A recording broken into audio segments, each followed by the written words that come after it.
कार्यक्रम के पुण्यार्जक हैं श्री संजय जैन, श्रीमती ममता जैन, ग्रेटर कैलाश दिल्ली, श्रीमती अलका जैन, सौरभ जैन, परिवार न्यू रोहतक रोड दिल्ली, श्री कमल जैन, श्रीमती ममता जैन, परिवार पालम गांव दिल्ली, श्रीमती कमला देवी जैन, विजेंद्र जैन, मधुबाला जैन, डॉक्टर संजीव निशा जैन, चितरंजन पार्क दिल्ली, श्री योगेश जैन, पश्चिम बिहार दिल्ली। बंधुओं, आप सभी गुरुदेव आचार्य सिद्धांत सागर जी महाराज के मंगलमयी कल्याणकारी प्रवचनों को सुन रहे हैं।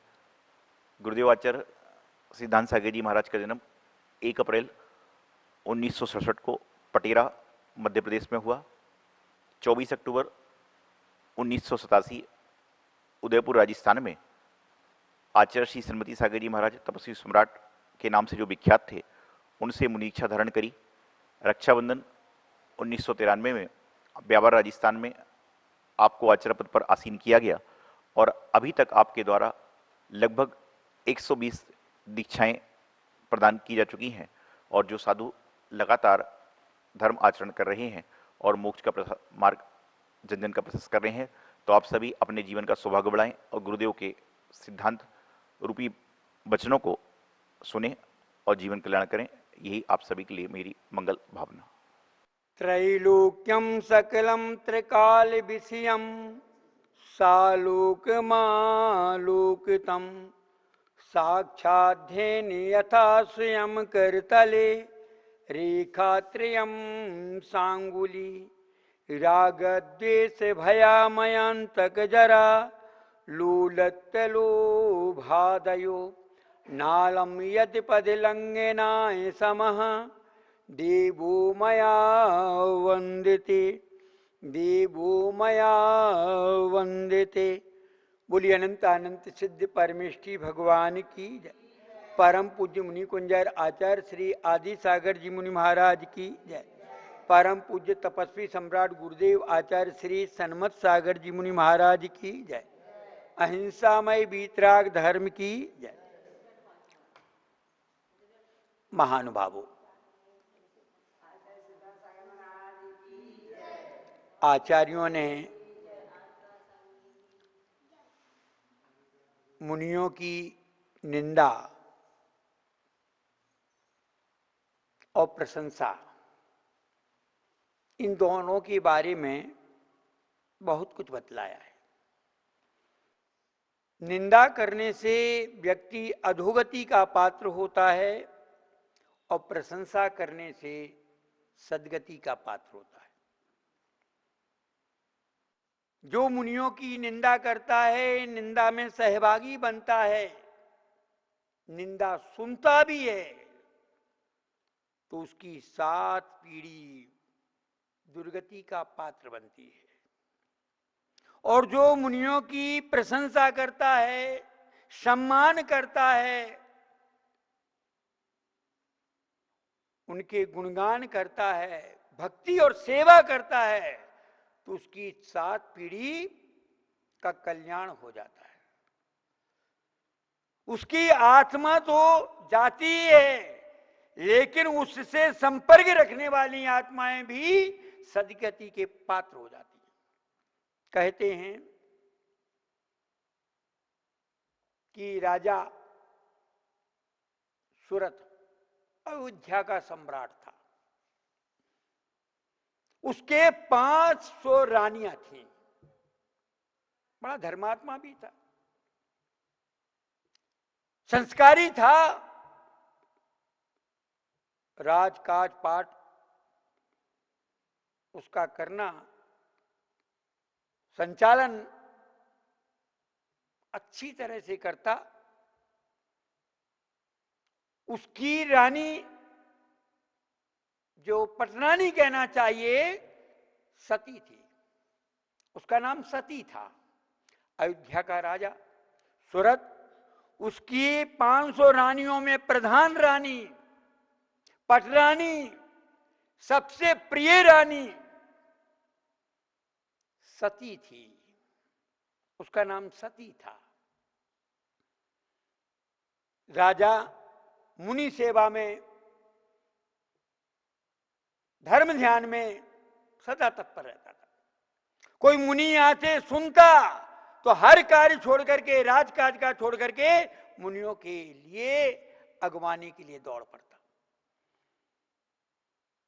सुनता के नगर से निकले आहार के लिए आ रहे हैं, तो वह राजपाट के मुख्य कार्य भी छोड़ करके वह मुनि के सम्मान के लिए, आहार दान के लिए चल देता था। एक दिन वह सती रानी कोई मांग भर रहा था, माथे पर बिंदिया लगाने के लिए वह उद्यत था। उसी समय उसके कान में आवाज आई कि महाराज आ रहे हैं, मुनिराज का आगमन हो रहा है, आहार के लिए निकले हैं। फिर क्या था, उसने सिंदूर की डब्बी वहीं रख दी, बिंदिया वहीं रख दी और वह चल दिया आहार के लिए। मुनिराज को पड़गाने के लिए गया। यह सती रानी को अच्छा नहीं लगा और उसने मुनियों के संबंध में अपने नौकर नौकरानियों के बीच में अनाप शनाप बोलना प्रारंभ किया। इन लोगों को कोई वो नहीं है, कभी भी आ जाते हैं, मेरे भोग में विघन डालते हैं, ऐसा करते हैं। और उसने ऐसे अनाप शनाप शब्द कहे जो हमें अपनी जिह्वा से कहना उचित नहीं लगता। ऐसे ऐसे शब्द कहे और वो रानी जो है उन शब्द के, निंदा के शब्दों से फलस्वरूप क्या हुआ, उसको कुष्ठ निकल गया तत्क्षण। क्योंकि हमारे शास्त्र ये कहते हैं कि 3 सेकंड में, 3 पल में भी फल मिल सकता है। अभी किया और अभी मिल जाए, और 3 भाव बाद भी मिल जाए, और कई भाव बाद भी मिले, लेकिन फल मिलेगा। अच्छा करो चाहे बुरा करो, फल मिलना है। क्योंकि कहते हैं जैसी करनी वैसा फल, आज नहीं तो निश्चय कल मिलेगा। तुम शक्कर मुंह में रखोगे तो कैसा स्वाद आएगा, मीठा आएगा। और नमक रखोगे मुंह में तो, मिर्ची रखोगे तो तीखापन आएगा, तुरंत मिलता है इसका। ऐसे ही तुम्हारे मुख से, जिह्वा से निकली निंदा और प्रशंसा का फल भी, तुम्हारी करनी का फल तुम्हें मिलेगा। आज ना मिले कल मिलेगा, मिलेगा जरूर, मिलता है। तो उस रानी को कुष्ठ रोग निकल आया। राजा जो है मुनियों को आहार दे करके, सारी क्रियाएं संपन्न करके जब आया महल में कि अब रानी का श्रृंगार करूंगा, उसको प्रसन्न करूंगा, और जैसे ही आया तो देखता क्या है कि जो सुंदर थी, स्वरूप थी, दिखने में मोहित थी, आकर्षित, और वो गलित कुष्ठ से सहित हो गई, रूप विरूप हो गया। क्योंकि तन की रौनकता कितने समय तक रहेगी? अरे मन की रौनकता बदली तो तन की भी बदलना प्रारंभ कर देती है। मन यदि अच्छा होता है तो शरीर में भी अच्छाई महसूस हो जाती है, और मन जब गिर जाता है, मन में मलिनता आ जाती है, तो तन भी मलिन होने लगता है। ये सब जानते हैं। हमारा तन यदि स्वस्थ दिख रहा है, चेहरे पर मुस्कान है, स्माइल है, चमक है आंखों में, तो हम कह सकते हैं इसका मन ठीक है, मन स्वस्थ है। और यदि उसका चेहरे, तन पर मलिनता है, उसके अंदर कोई कामुकता आ जाए, मन में मलिनता आ जाए, तो उसके चेहरे में, नजर में सब में अंतर आ जाता। आदर की नजर जब होती है तो एक अलग ही नजर होती है, और उसके कामुकता की नजर हो या कुछ गलत भाव की नजर हो तो सामने वाला वो एहसास हो जाता है। तो राजा तो आया था कि मैं श्रृंगार करूंगा, लेकिन देखा कि उसका तन बिगड़ गया, कुष्ठ बहने लगा। राजा को ये देख करके बैराग आ गया कि देखो ये शरीर की दशा ऐसी, ऐसा। ओहो, उसने उसी समय राज्य को छोड़ दिया, मुनि हो गया, चला गया मुनि के पास और वहां दीक्षा ले ली और तब करने लगा। लेकिन वहां जो रानी थी, निंदा के प्रभाव से मुनियों को अनाप शनाप कह करके उसके जो तन में कुष्ठ हुआ था, वेदना हो रही थी, और उस वेदना में आर्त ध्यान से मरी, रोत्र ध्यान पूर्वक मरी, तो क्या हुआ, वो दुर्गति नरक चली।